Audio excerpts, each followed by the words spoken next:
Selamat datang di channel Suara Harapan. Apa kabar semuanya? Semoga selalu sehat dan dalam lindungan Tuhan Yang Maha Esa.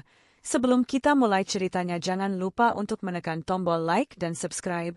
Ikuti ceritaku sampai akhir dan komen dari mana tempat sahabat menonton agar tahu sejauh apa kisah kehidupan ini telah sampai.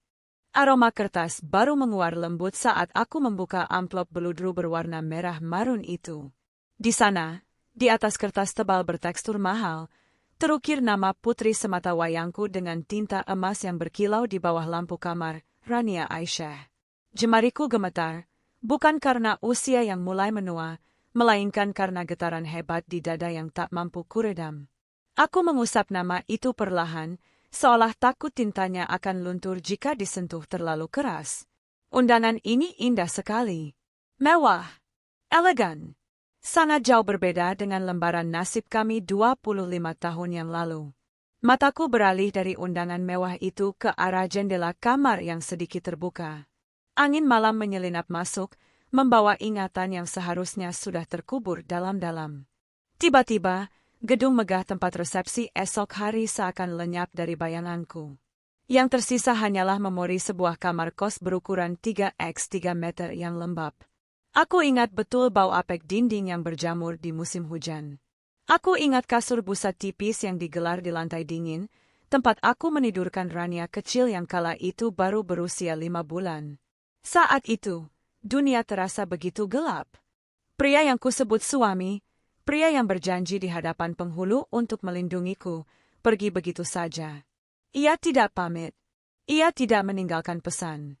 Ia hanya mengemas tasnya saat aku sedang menjemur pakaian bayi di belakang, dan ketika aku kembali, lemari itu sudah kosong. Ia pergi meninggalkan kami seperti seseorang membuang sampah yang tak lagi diinginkan. Rania baru 5 bulan. 5 bulan. Malam itu, Rania demam tinggi. Tubuh mungilnya menggigil dalam dekapan, sementara di luar hujan turun seolah langit turut menangis bersamaku. Aku tidak punya uang untuk ke dokter. Susu formula di kaleng tinggal tersisa 2 takar sendok. Aku ingat bagaimana aku memeluknya erat-erat, menempelkan pipiku yang basah oleh air mata ke keningnya yang panas, sambil berbisik gemetar, "Bertahanlah, nak. Tolong jangan tinggalkan ibu sendirian." Aku bekerja serabutan. Mencuci baju tetangga, berjualan kue subuh, hingga menjadi buruh pabrik dengan shift malam demi memastikan Rania tidak pernah merasakan kelaparan seperti ibunya. Aku menyembunyikan tangis di balik senyum lelah setiap kali Rania bertanya di mana ayahnya. "Ayah kerja jauh, sayang. Nanti pulang kalau Rania sudah besar dan pintar." Begitu kebohongan manis yang selalu kuulang-ulang hingga lidahku terasa pahit. Dan kini, lihatlah dia. Bayi merah yang dulu kutebus obatnya dengan menggadaikan cincin kawin palsu itu, kini telah tumbuh menjadi wanita dewasa yang anggun. Ia sarjana, ia mandiri, dan besok, ia akan dipersunting oleh pria yang baik. Pria yang berjanji tidak akan pernah meninggalkannya seperti ayahnya meninggalkan kami. Pintu kamarku diketuk pelan. Lamunanku pecah. "Ibu, belum tidur?" Rania menyembulkan kepalanya. Wajahnya bersih, matanya berbinar bahagia meski ada guratan lelah sisa persiapan gladi resik tadi sore. Ia berjalan mendekat, lalu duduk di tepi ranjang di sampingku. "Ibu sedang melihat undangannya lagi," tanyanya lembut, lalu menyandarkan kepalanya di bahuku. Aku tersenyum, mengelus rambut hitam panjangnya yang halus. "Ibu cuma tidak percaya, waktu berjalan begitu cepat. Rasanya baru kemarin ibu menggendongmu sambil menyanyi lagu Nina Bobo." Rania terkekeh pelan, lalu mengeratkan pelukannya di pinggangku. "Terima kasih ya, Bu. Untuk semuanya." Rania tahu, membesarkan Rania sendirian itu berat banget. Tapi ibu nggak pernah nyerah. Kalimat itu menohok ulu hatiku. Rasa haru membuncah, mendesak air mata untuk keluar, namun sekuat tenaga ku tahan. Aku tidak boleh menangis sedih di malam sebelum hari bahagianya. "Kamu adalah alasan ibu kuat. Nah, melihatmu bahagia besok, itu bayaran lunas untuk semua capeknya ibu selama ini." Kami terdiam sejenak dalam kehangatan ibu dan anak. Suasana hening, tapi penuh makna. Namun, di sudut hatiku yang paling gelap, ada satu rasa getir yang tak bisa kusiangi. Rasa marah yang belum tuntas pada dia, pria yang seharusnya ada di sini, menjadi wali nikah putri kandungnya, namun memilih untuk menjadi pengecut puluhan tahun silam. Besok, Rania akan menikah dengan diwakilkan oleh wali hakim atau kerabat jauhku, karena ayahnya dianggap hilang atau tidak diketahui rimbanya. Ironis. Padahal aku tahu dia masih hidup di suatu tempat, menikmati hidupnya tanpa beban dosa. Aku menatap undangan itu sekali lagi. Nama Rania bersanding dengan nama pasangannya. Tidak ada nama ayahnya di sana. Hanya namaku yang tertulis kecil di baris orang tua, putri dari Ibu Ningsih. Sebuah kebanggaan, sekaligus sebuah lubang menganga yang tak kasat mata. Rania mengecup pipiku sebelum pamit kembali ke kamarnya untuk istirahat. Setelah pintu tertutup, aku kembali sendirian. Aku meletakkan undangan itu di atas meja rias, tepat di samping foto wisuda Rania. Aku menatap pantulan wajahku di cermin. Kerutan halus di sudut mata menjadi saksi bisu perjuangan panjang seorang janda yang menolak menyerah. Besok adalah hari kemenangan kami. Tidak boleh ada yang merusaknya. Namun, entah mengapa, perasaanku tidak enak. Jantungku berdetak sedikit lebih cepat dari biasanya, seolah ada badai yang sedang mengintai di balik cakrawala yang tenang. Aku menarik napas panjang, mencoba membuang kegelisahan itu. Tidurlah, Ningsih, bisikku pada diri sendiri. Besok hari besar. Sebelum mematikan lampu, mataku tertuju pada kalender dinding. Tanggal yang dilingkari merah. Hari pernikahan. Aku bergumam lirih, sebuah kalimat yang keluar begitu saja dari bibirku, menyuarakan kepedihan yang selama ini kusimpan rapi dalam kotak Pandora. Seandainya ayahmu tahu hari ini, dia pasti akan menyesal seumur hidup karena telah membuang berlian seindah kamu, nak. Lampuku padamkan. Gelap menyelimuti kamar, namun mataku tetap terjaga menatap langit-langit, tak menyadari bahwa esok hari, doa, seandainya, itu akan terjawab dengan cara yang paling mengerikan. Wangi bunga melati dan sedap malam memenuhi udara, bercampur dengan dinginnya pendingin ruangan yang menusuk kulit. Di ruang rias pengantin, aku berdiri mematung di belakang Rania. Bayangan kami bersatu di cermin besar berbingkai emas. Putriku tampak seperti bidadari yang turun ke bumi. Kebaya putih gading berekor panjang membalut tubuh rampingnya dengan sempurna. Payet-payet kristal yang dijahit satu persatu dengan tangan berkilau indah tertimpa cahaya lampu. Riasan wajahnya manglingi, menonjolkan kecantikan alami yang ia warisi, ironisnya, dari perpaduan wajahku dan pria itu. Ibu!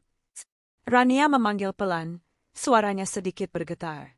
Ia memegang tanganku yang sedari tadi merapikan hiasan di sanggulnya. Tanganku dingin banget. Aku menggenggam jemarinya yang sedingin es. Itu wajar, sayang. Namanya juga mau menikah. Tarik napas. Ya, semua sudah siap. Mas Aris sudah di meja akad.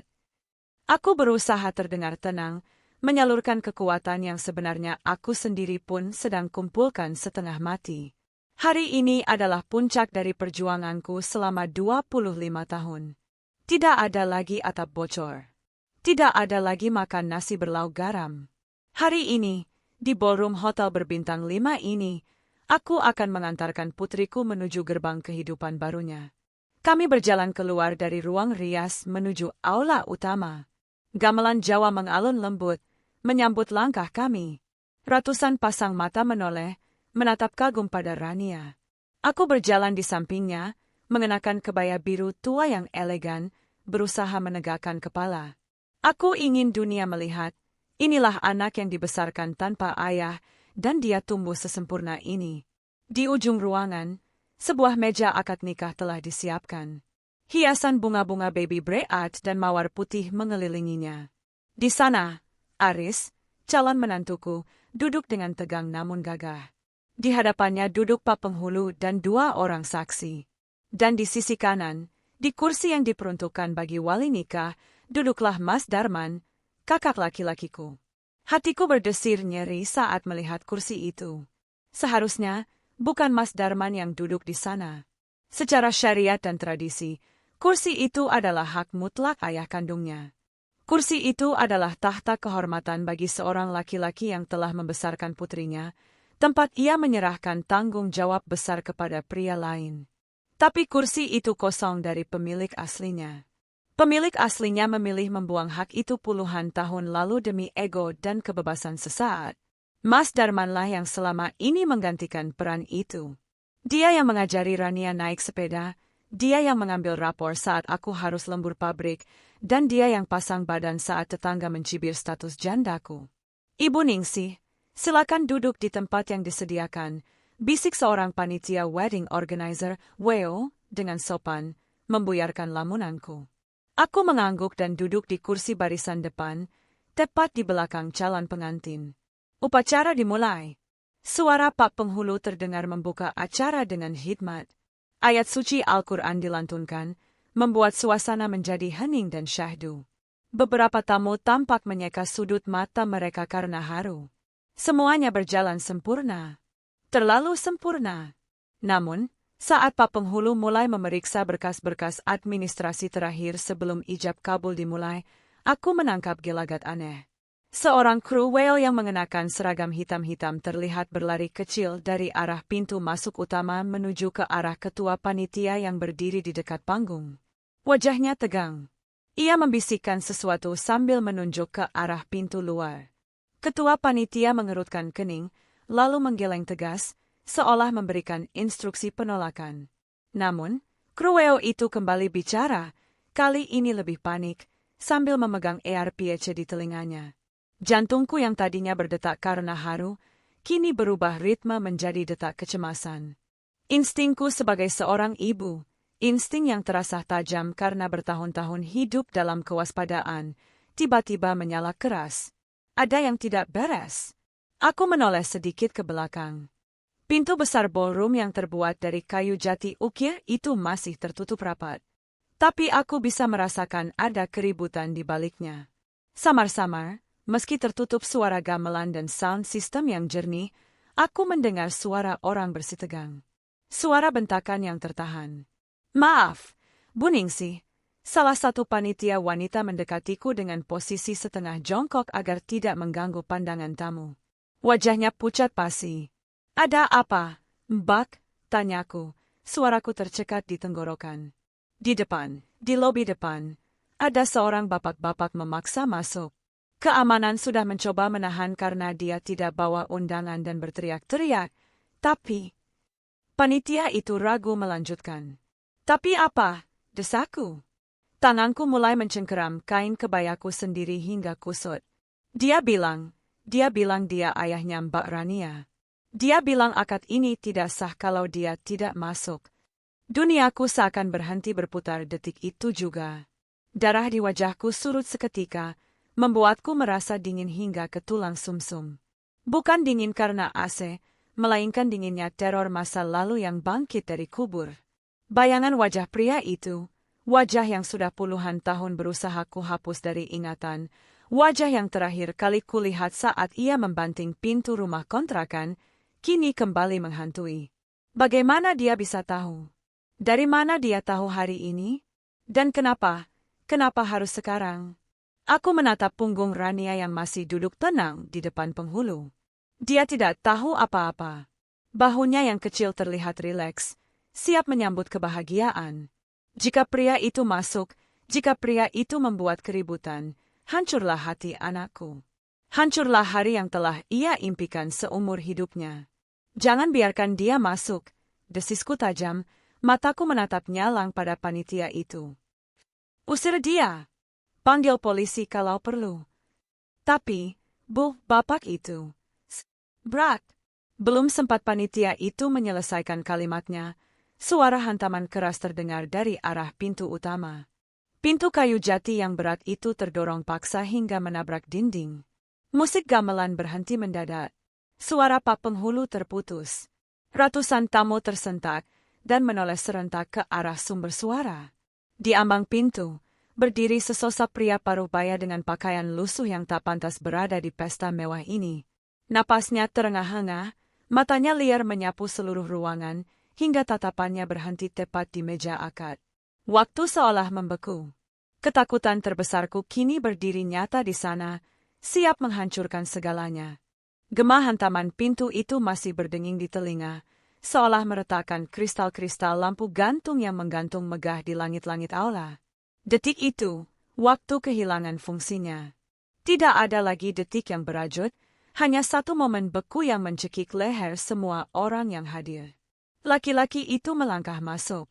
Langkah kakinya terdengar berat dan serampangan, menginjak karpet merah yang seharusnya hanya dilalui oleh pengantin suci. Penampilannya berantakan, kemeja batiknya terlihat kusam dan kedodoran, rambutnya yang mulai memutih disisir asal-asalan, dan wajah itu tampak lebih tua, lebih keruh, dan dipenuhi guratan kekerasan hidup. Namun, aku tidak mungkin salah mengenali mata itu.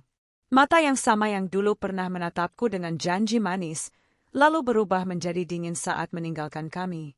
Itu dia, mantan suamiku, ayah biologis Rania.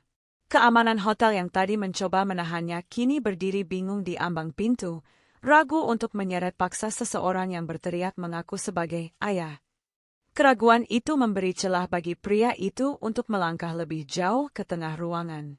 Ia berdiri di sana, di pusat perhatian, menikmati sorotan mata ratusan tamu yang menatapnya dengan campuran rasa takut dan penasaran.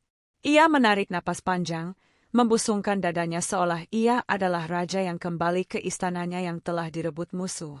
Lalu, dengan suara lantang yang parau, ia menunjuk ke arah meja akad dengan telunjuk yang gemetar karena amarah. "Berhenti! Pernikahan ini tidak sah."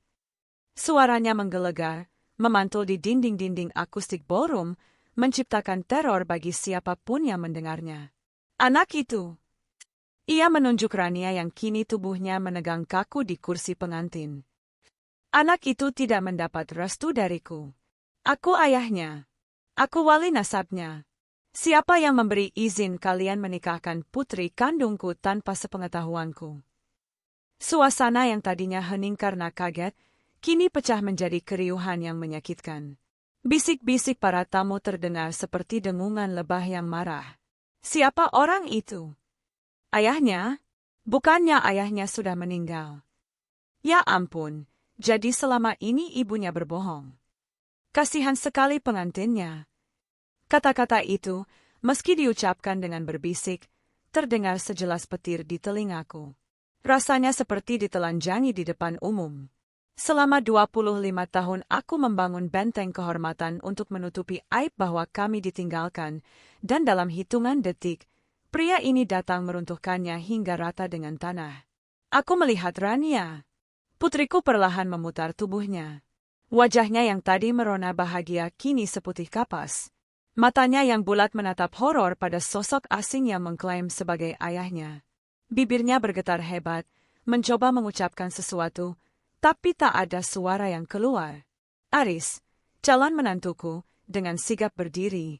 Naluri lelakinya bangkit untuk melindungi Rania. Ia merentangkan tangan di depan calon istrinya, menatap tajam pada pria itu.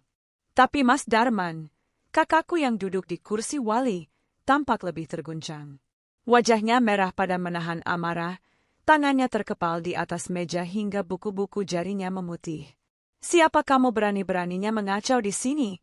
bentak Mas Darman, setengah berdiri. Pria itu tertawa. Tawa yang kering dan meremehkan. "Siapa aku?" tanya pada adikmu itu.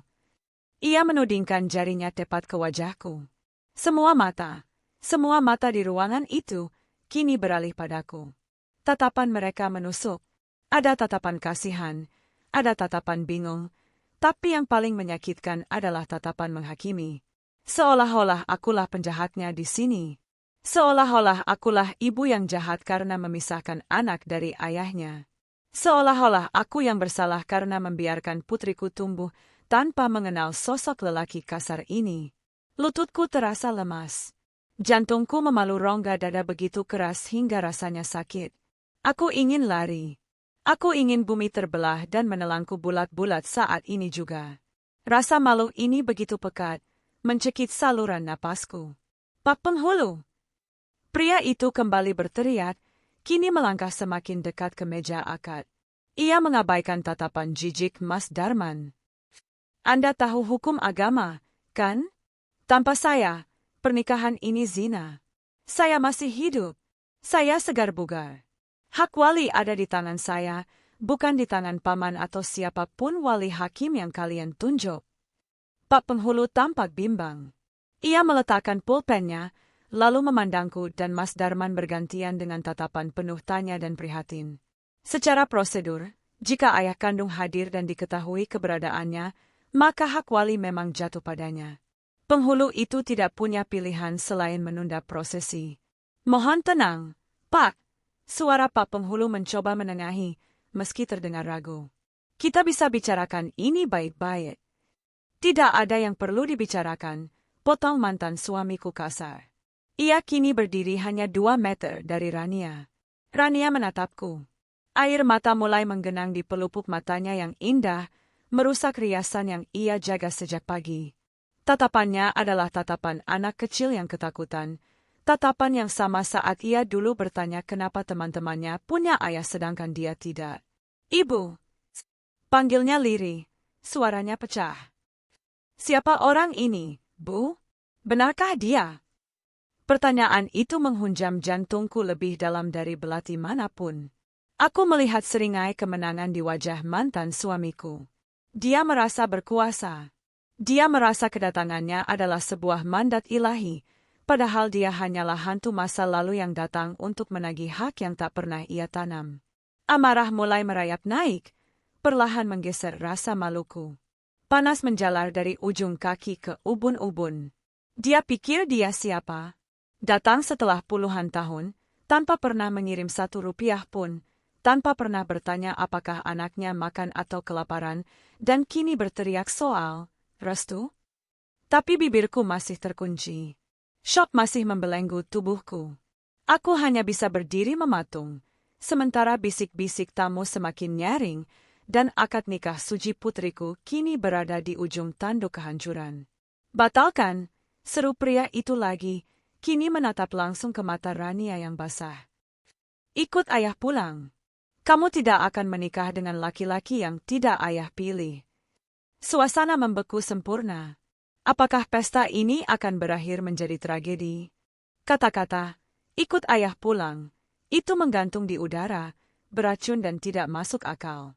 Mantan suamiku, pria yang namanya bahkan sudah tak pernah disebut di rumah kami selama 2 dekade, kini berdiri dengan dagu terangkat tinggi. Ia membetulkan kerah kemejanya yang lusuh, mencoba menampilkan wibawa yang dipaksakan. Di hadapan ratusan tamu yang terdiam, ia mulai memainkan perannya. Bukan sebagai penjahat yang menelantarkan keluarga, melainkan sebagai korban yang terzalimi. Bapak-bapak, ibu-ibu sekalian, suaranya melunak, berubah menjadi nada memelas yang menjijikkan. Ia berbalik menghadap para tamu, merentangkan tangannya seolah meminta simpati. Maafkan keributan ini, tapi cobalah kalian bayangkan posisi saya. Saya adalah seorang ayah yang dipisahkan dari darah dagingnya sendiri. Bertahun-tahun saya mencari putri saya, tapi ibunya. Ia menoleh padaku dengan tatapan menuduh yang tajam. Ibunya menyembunyikan anak ini dari saya. Ibunya meracuni pikiran anak saya sehingga ia tidak mengenal bapak kandungnya sendiri. Dada ini rasanya sesak. Darahku mendidih, naik hingga ke kepala. Bohong. Satu kata itu berteriak di kepalaku, tapi lidahku masih keluh oleh syok. Bagaimana bisa seseorang memutarbalikkan fakta dengan begitu lancar tanpa berkedip? Pernikahan adalah ibadah sakral, serunya lagi, kini beralih menatap Pak Penghulu, menggunakan dalil agama sebagai tameng kebusukannya. Bagaimana mungkin ibadah ini sah jika wali nasabnya, ayah kandungnya yang masih hidup, tidak dimintai izin? Saya punya hak penuh atas anak ini.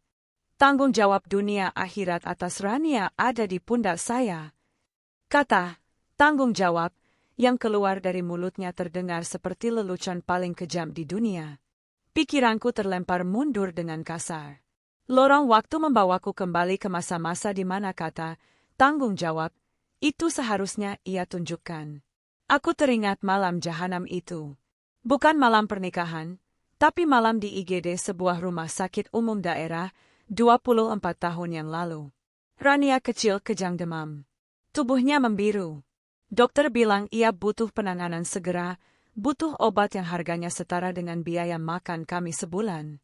Malam itu, aku menelepon nomor pria ini.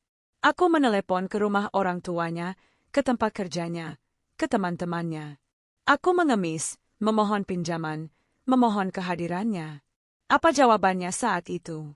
Temannya bilang dia sedang sibuk berjudi dan tak mau diganggu urusan. Anak cengeng. Di mana? Tanggung jawab dunia akhirat. Itu saat aku harus menjual satu-satunya televisi butut kami hanya untuk membeli antibiotik? Di mana? Hak ayah. Itu saat Rania menangis di hari pertama masuk SD karena diejek teman-temannya tidak punya bapak? Di mana dia saat aku harus membagi sebungkus mie instan menjadi 2 bagian, kuahnya yang banyak untukku agar kenyang air, dan mie-nya untuk Rania agar ia bisa tumbuh? Tidak ada. Dia tidak ada di sana. Kursi itu kosong. Dompet itu kosong. Hati itu kosong. Dan sekarang, saat putriku sudah jadi orang, saat putriku sudah sukses, cantik, dan dipersunting pria mapan, dia muncul bak pahlawan kesiangan menagih hak? Dia bicara soal restu? Restu apa yang bisa diberikan oleh orang yang bahkan tidak pernah memberi sesuap nasi? Kasihannya. Sayup-sayup, aku mendengar bisikan tamu di barisan belakang. Suara seorang ibu-ibu yang tidak tahu apa-apa. Biar bagaimanapun, dia tetap ayahnya. Tidak ada namanya mantan ayah. Ibunya juga salah sih, memutus silaturahmi. Kalimat itu bagaikan bensin yang disiramkan ke atas bara api di dadaku. Masyarakat kita memang seringkali buta.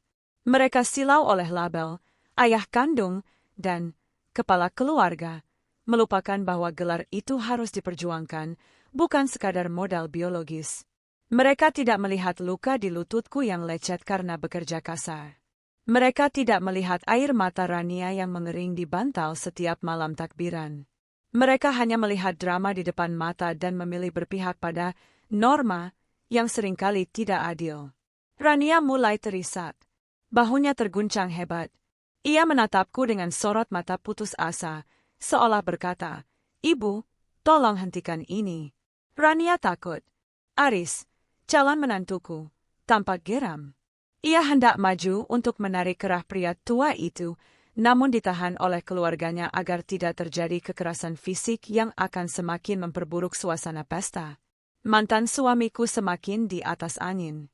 Melihat tidak ada yang berani menyeretnya keluar, ia melangkah mendekati Rania. Tangan kasarnya yang kotor hendak menyentuh bahu putriku yang berbalut kebaya suci itu. "Ayo, Rania, kita bicara di luar. Jangan jadi anak durhaka. Jangan sentuh dia." Teriakan itu bukan dariku. Itu dari Mas Darman. Kakakku itu menggebrak meja akad hingga vas bunga berguncang. Tapi mantan suamiku hanya menyeringai. "Kamu cuma paman, Darman. Minggir. Ini urusan ayah dan anak." Ia kembali mengulurkan tangannya ke arah Rania. Rania memejamkan mata, memalingkan wajah dengan jijik dan takut. Melihat ketakutan di wajah anakku, sesuatu dalam diriku patah. Rasa malu itu lenyap. Rasa takut akan skandal itu menguap. Yang tersisa hanyalah insting purba seorang induk harimau yang melihat anaknya diganggu hiena. Aku tidak berjuang selama 25 tahun, memeras keringat dan darah, hanya untuk melihat kebahagiaan anakku dihancurkan dalam 5 menit oleh pecundang ini. Cukup. Cukup sudah aku diam menjaga aibnya demi nama baik keluarga. Cukup sudah aku membiarkan dia merasa suci. Aku menarik napas panjang, mengisi paru-paruku dengan keberanian yang dingin.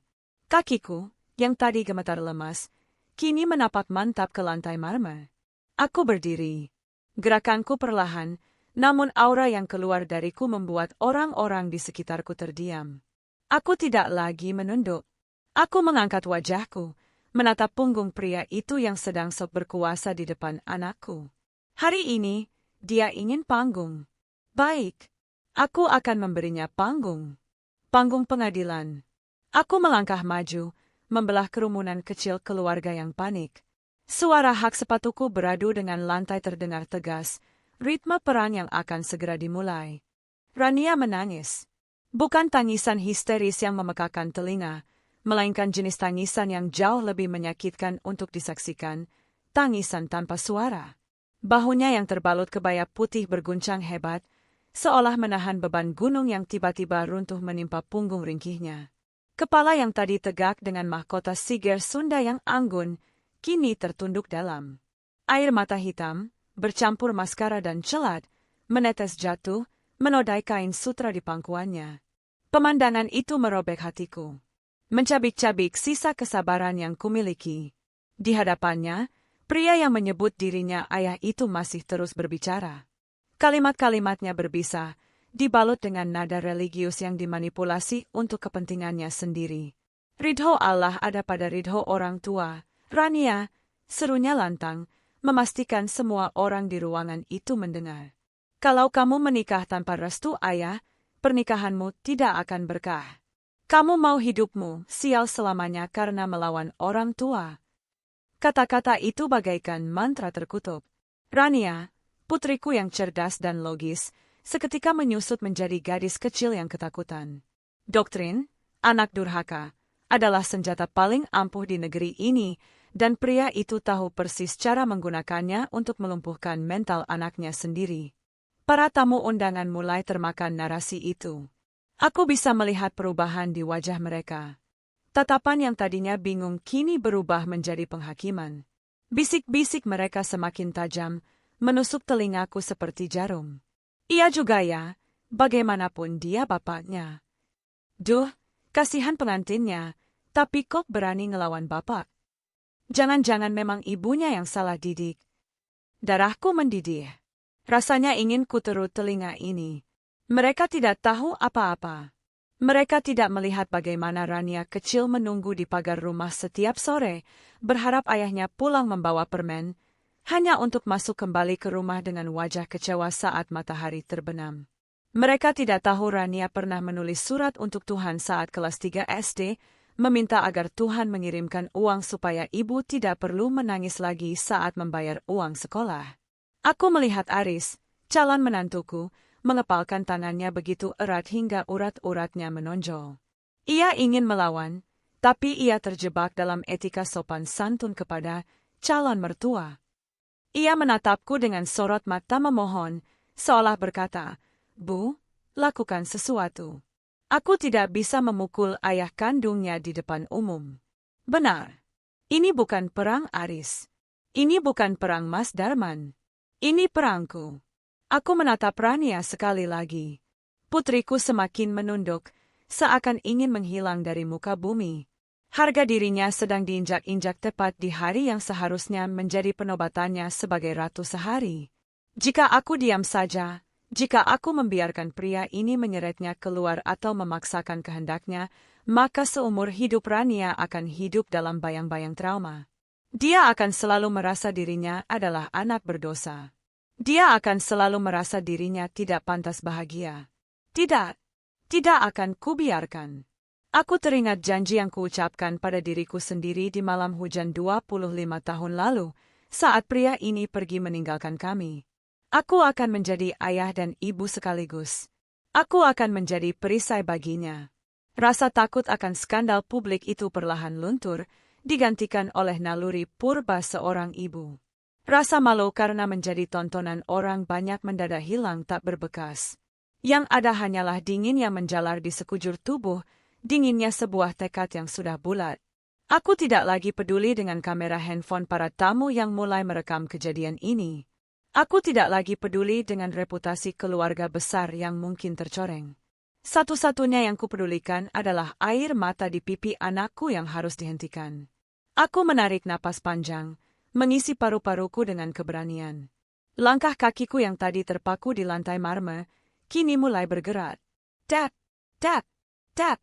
Suara hak sepatu selopku terdengar ritmis, memecah ketegangan yang menggantung di udara. Aku berjalan membelah kerumunan keluarga, melewati barisan kursi tamu, langsung menuju ke pusat panggung, di mana drama ini berlangsung. Semua mata kini beralih padaku. Mantan suamiku menoleh. Alisnya terangkat, Mungkin dia mengharapkan aku datang untuk memohon, menangis, atau meminta maaf. Dia mengharapkan wanita lemah yang dulu dia tinggalkan di kontrakan sempit. Tapi dia salah besar.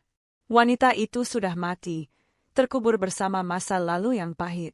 Yang berdiri di hadapannya kini adalah seorang ibu yang ditempa oleh kerasnya kehidupan. Aku terus berjalan hingga sampai di samping Rania. Dengan lembut namun tegas, aku meletakkan tanganku di bahu putriku. Sentuhan itu membuat tangis Rania terhenti sejenak. Ia mendongak, menatapku dengan mata basah dan sembab. "Ibu," bisiknya parau. Aku tersenyum tipis padanya. Senyum yang menyiratkan pesan. "Tenang, nah, ibu di sini. Tidak akan ada yang bisa menyakitimu lagi." Lalu, aku menegakkan tubuh. Aku memutar badan hingga berhadapan langsung dengan pria itu. Jarak kami hanya 1 meter. Aku bisa mencium bau rokok yang menyengat dari pakaiannya, bau yang sama yang dulu sering membuatku mual. Pria itu tampak sedikit goyah melihat tatapanku. Tidak ada ketakutan di mataku. Tidak ada keraguan. Hanya ada sorot mata tajam, setajam pisau bedah yang siap menguliti kebohongan. Ruangan menjadi sunyi senyap. Bahkan pendingin ruangan pun terdengar seperti deru napas raksasa. Ratusan orang menahan napas, menunggu apa yang akan dilakukan oleh ibu pengantin wanita. Mantan suamiku mencoba mengintimidasi lagi. Ia membusungkan dada, membuka mulut untuk membentakku. "Heh, Ningsih, kamu mau apa? Mau membela anak durhaka ini?" Aku mengangkat satu tangan. Telapak tanganku terbuka di depan wajahnya, sebuah isyarat mutlak untuk diam. Dan ajaibnya, dia diam. Aku mengambil mikrofon yang tergeletak di meja akad, mikrofon yang tadi digunakan Pak Penghulu. Aku menggenggamnya erat. Tanganku tidak gemetar sedikit pun. Sudah waktunya keadilan berbicara. Sudah waktunya topeng itu ditarik paksa. Aku menatap lurus ke manik matanya yang keruh, lalu beralih menyapu pandangan ke seluruh tamu undangan. Aku siap meledakkan bom kebenaran yang selama ini kusimpan rapat di dalam peti besi hatiku. Suara dengung pelan dari sound system terdengar saat aku mendekatkan mikrofon ke bibir. Hanya dengungan kecil, namun di ruangan yang mendadak sunyi senyap seperti kuburan ini, suara itu terdengar seperti auman peringatan. Aku berdiri tegak. Bahuku yang selama puluhan tahun membungkuk menahan beban hidup, kini tegap sempurna. Aku tidak lagi memandang lantai. Aku menatap lurus ke dalam mata pria di hadapanku, mata yang dulu pernah kucintai, namun kini hanya terlihat seperti lubang hitam keserakahan. Dia, mantan suamiku, tampak sedikit tersentak melihat ketenanganku. Mungkin dia berharap aku akan menjerit histeris, memaki-maki seperti orang pasar, sehingga dia bisa semakin menyudutkanku sebagai wanita emosional yang tidak becus mendidik anak. Tapi aku tidak memberinya kepuasan itu. Kemarahanku sudah melampaui batas teriak. Kemarahanku telah mengkristal menjadi sesuatu yang jauh lebih berbahaya, ketenangan yang dingin. Bapak-bapak, ibu-ibu, dan saudara sekalian. Suaraku mengalun lewat pengeras suara, jernih dan stabil, memantul di dinding-dinding ballroom. Tidak ada getaran tangis di sana. Kalian mendengar pria ini bicara tentang agama, tentang dosa, tentang hak seorang ayah. Lanjutku perlahan, mataku tak lepas dari wajahnya yang mulai berkeringat dingin. Dia bicara seolah-olah dia adalah korban. Seolah-olah saya adalah penjahat yang memisahkan dia dari anaknya. Aku mengambil jeda sejenak, membiarkan kata-kata itu meresap ke benak para tamu. Aku melihat beberapa orang mulai menurunkan ponsel mereka, terpaku oleh aura yang kupancarkan. Tapi ada satu hal yang lupa dia ceritakan pada kalian semua, kataku, menurunkan nada suaraku menjadi lebih rendah, lebih menusuk.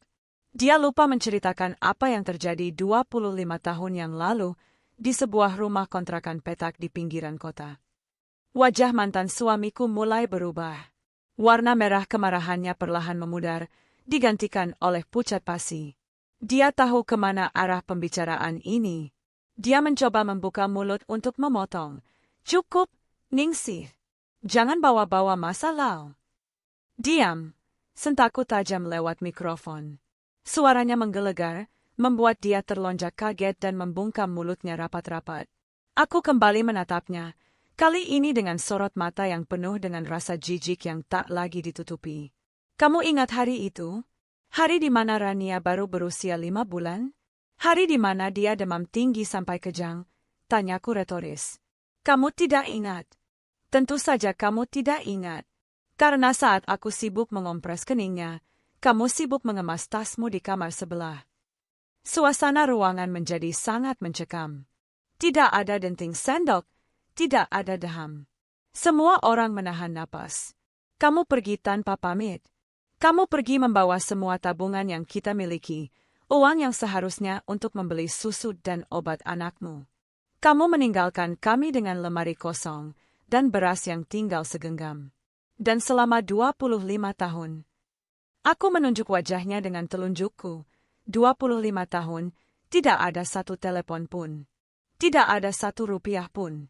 Tidak ada kabar apakah kamu masih hidup atau sudah mati. Air mata Rania kembali menetes deras, tapi kali ini dia mengangkat wajahnya, menatapku dengan rasa bangga yang bercampur haru. Dia melihat ibunya sedang membela kehormatannya.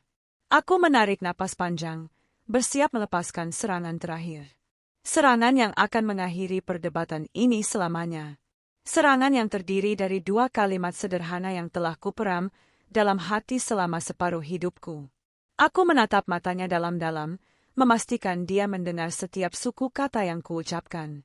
Kamu kehilangan hakmu sebagai ayah dan wali tepat di detik kamu melangkah keluar pintu meninggalkan bayi 5 bulan yang sedang sakit keras tanpa nafkah sedikit pun.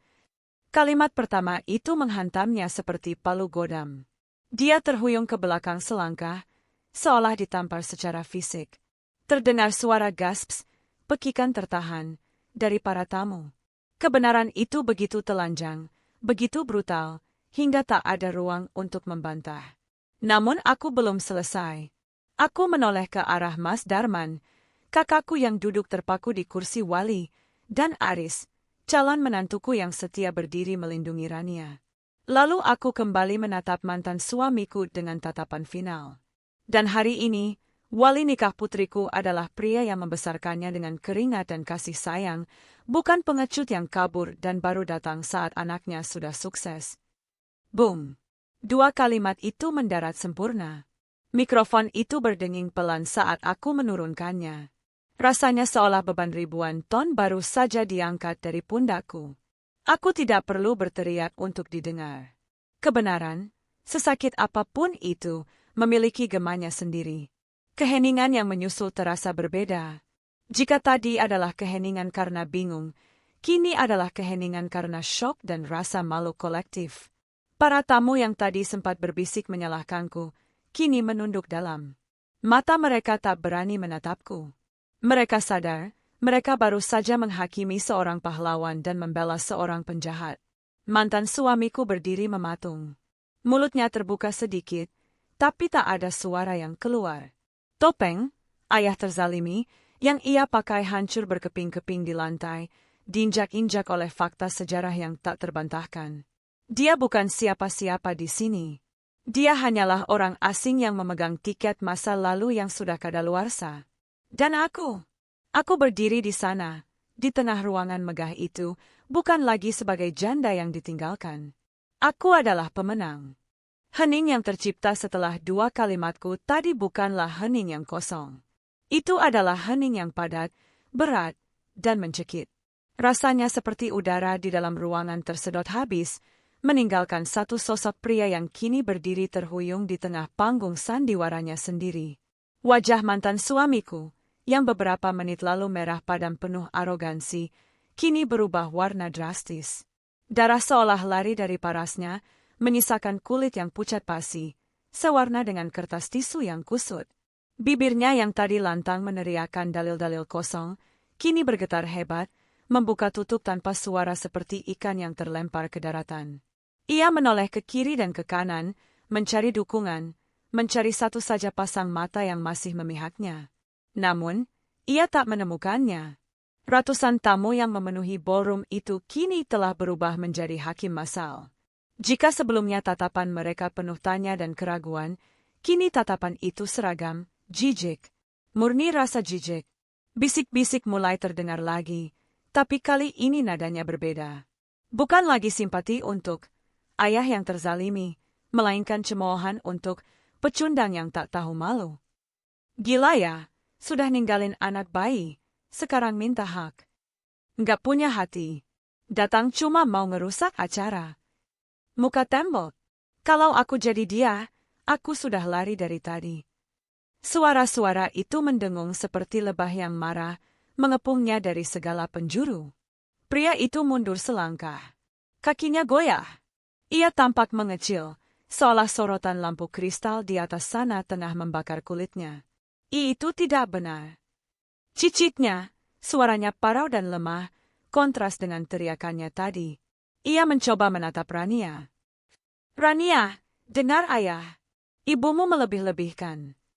Sebelum aku sempat menjawab, Mas Darman bergerak. Kakak laki-lakiku, yang selama ini diam menahan emosi demi menghormati acara, berdiri dari kursinya. Ia tidak membawa mikrofon, tapi ia membawa sesuatu yang jauh lebih mematikan. Sebuah map plastik berwarna biru tua yang ia ambil dari tas batik di bawah meja. Mas Darman berjalan mengitari meja akad, menghampiri mantan suamiku. Ia tidak berteriak. Ia hanya menyodorkan map itu tepat ke dada pria itu dengan kasar. Baca, perintah Mas Darman dingin. Mantan suamiku menatap map itu dengan bingung. Tangannya yang gemetar ragu-ragu menerimanya. Buka dan baca, bentak Mas Darman, membuat pria itu tersentak kaget dan buru-buru membukanya. Lembaran kertas tua yang sudah menguning terlihat di dalamnya. Kertas dengan kop surat pengadilan agama tertanggal 20 tahun yang lalu. Itu surat putusan cerai Verstek, suara Mas Darman lantang, memastikan saksi dan keluarga dekat mendengarnya. Diputus tanpa kehadiran tergugat. Kenapa?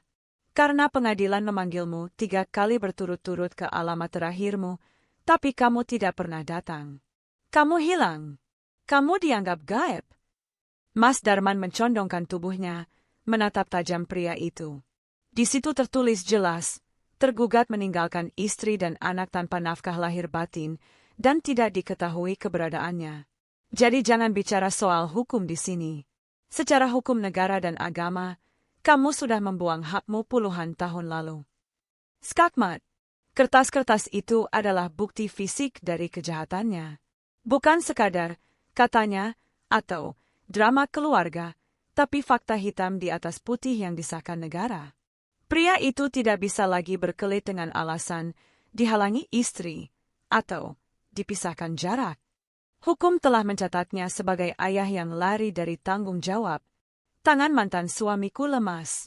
Map itu terlepas dari genggamannya, jatuh berserakan di lantai marmer. Ia menatap kertas-kertas itu dengan tatapan kosong, seolah melihat nisan kuburannya sendiri. Ia kalah telat. Aku melihat Rania. Putriku tidak lagi menunduk. Ia menatap pria yang mengaku ayahnya itu dengan pandangan yang membuat hatiku nyeri sekaligus bangga, pandangan asing. Tidak ada kebencian yang meledak-ledak di matanya, hanya ada rasa dingin. Seolah pria di depannya hanyalah orang asing yang salah masuk ruangan. Rania perlahan memalingkan wajahnya, membuang muka darinya, dan kembali menatap Aris, calon suaminya. Sebuah gestur penolakan mutlak. Gestur yang mengatakan, kamu tidak ada di masa depanku, sama seperti kamu tidak ada di masa laluku. Mantan suamiku melihat penolakan itu. Dan itulah pukulan terakhir yang meruntuhkan pertahanannya. Ia menyadari bahwa ia tidak punya apa-apa lagi di sini. Tidak ada respek, tidak ada uang yang bisa diperas, tidak ada pengakuan. Ia hanyalah badut yang masuk ke istana ratu dan diusir keluar. 2 orang petugas keamanan hotel yang bertubuh tegap akhirnya mendekat. Mereka tidak perlu menyeretnya kasar. Mereka hanya berdiri di kiri dan kanannya, memberikan kode tegas lewat sorot mata agar ia segera pergi. Silakan keluar, Pak, ucap salah satu satpam dengan nada rendah namun mengancam. Sebelum kami panggil polisi atas tuduhan keributan. Mantan suamiku menunduk dalam. Bahunya merosot turun. Wibawa palsu yang ia bangun saat mendobrak pintu tadi telah lenyap tak berbekas. Dengan langkah gontai, Ia berbalik badan. Ia berjalan melewati lorong yang dibentuk oleh para tamu yang menatapnya dengan pandangan merendahkan. Setiap langkah yang ia ambil menjauh dari meja akad adalah kemenangan bagiku. Aku menghela napas panjang, merasakan udara segar kembali mengisi paru-paru. Rasa puas yang merayap di dadaku terasa aneh, ada rasa manis kemenangan, tapi bercampur dengan rasa pahit sisa luka lama. Aku tidak merasa bahagia melihat kehancurannya, tapi aku merasa lega. Keadilan akhirnya ditegakkan, bukan dengan pedang, melainkan dengan kebenaran. Punggung pria itu semakin menjauh, mengecil di arah pintu keluar, membawa serta bayang-bayang kelam masa lalu kami.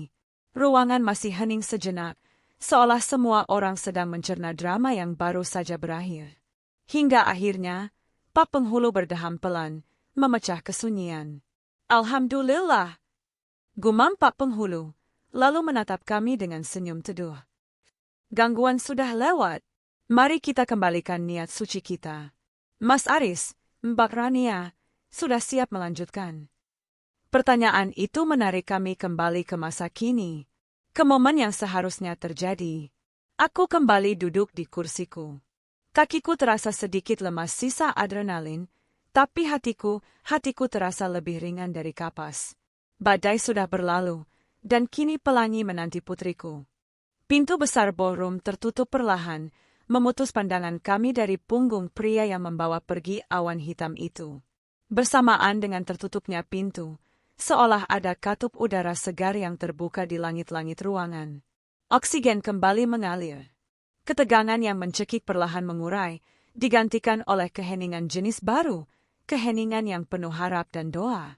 Pemain gamelan di sudut panggung, yang tadi sempat berhenti karena kaget, mulai memukul bilas saron dengan ragu-ragu. Ting-ting. Suara denting halusnya memecah kebekuan, memberi isyarat bahwa kehidupan harus berlanjut. Bahwa kebahagiaan harus dimenangkan kembali.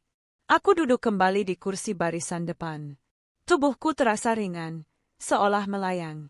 Kakiku yang tadi menapak bumi dengan garang, kini terasa lemas karena lega. Aku menarik napas dalam-dalam, menghirup aroma melati yang kembali mendominasi ruangan, mengusir bau apek masa lalu yang sempat singgah sejenak. Di meja akad, Mas Darman merapikan jas batiknya. Ia mengusap wajahnya kasar, menyeka sisa emosi, lalu menatap Aris dan Rania dengan senyum kebapakan yang hangat. Maafkan pamannya, bikin kaget, bisik Mas Darman, suaranya terdengar jelas karena mikrofon sudah menyala kembali. Anggap saja tadi itu ujian mental sebelum berumah tangga. Kalau badai barusan saja bisa kalian lewati, insya Allah kerikil-kerikil kecil nanti bisa kalian atasi. Para tamu tertawa kecil. Tawa yang renyah dan tulus, tawa yang menyembuhkan luka ketegangan tadi. Suasana cair seketika. Rania, yang tadi wajahnya sembab, kini menyunggingkan senyum tipis. Seorang perias bergegas maju, dengan cekatan memperbaiki bedak Rania yang luntur karena air mata. Siap, Mas Aris, tanya Pak Penghulu, nadanya kini lembut dan mengayomi. Aris mengangguk mantap. Wajahnya tidak lagi tegang seperti awal acara, melainkan penuh tekad. Kejadian tadi justru memberinya kepastian. Ia tahu wanita macam apa yang akan dinikahinya, dan ia tahu keluarga sekuat apa yang akan ia masuki. Ia menjabat tangan Mas Darman. Genggaman antar lelaki itu terlihat kokoh. Saya nikahkan dan saya kawinkan engkau.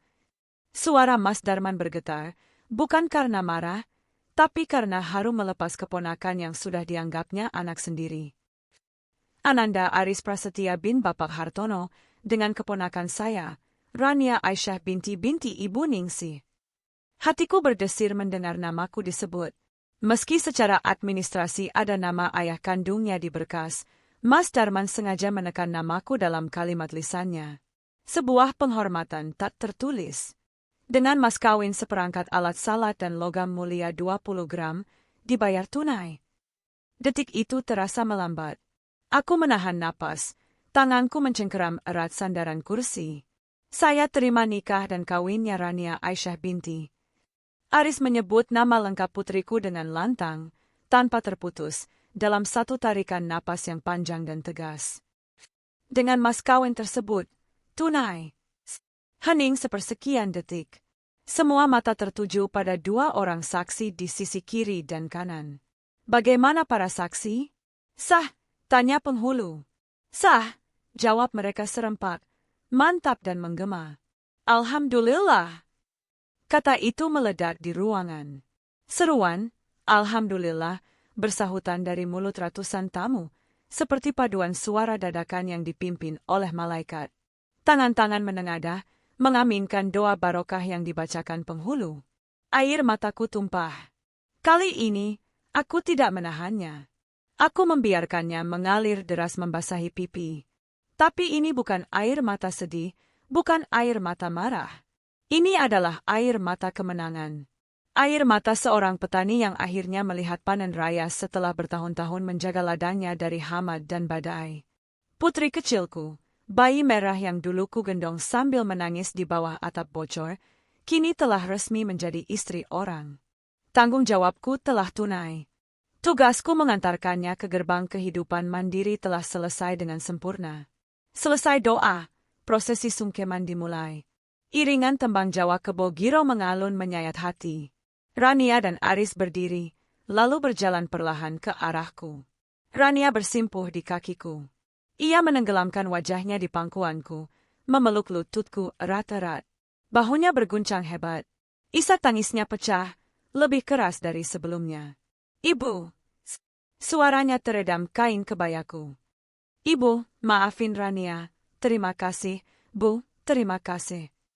Aku membungkuk, mendekap tubuhnya, mencium ubun-ubunnya yang wangi. Tanganku mengusap punggungnya, menyalurkan sisa-sisa kekuatan yang kumiliki. Kamu nggak salah apa-apa, Anduk, bisikku di telinganya, suaraku parau. Kamu anak kebanggaan ibu. Kamu nyawanya ibu. Bahagia ya, nak? Janji sama ibu, kamu harus bahagia. Jangan pernah biarkan siapapun merusak senyummu lagi. Rania mendongak. Matanya yang basah menatapku penuh puja. Di mata itu, aku tidak melihat bayangan anak broken home.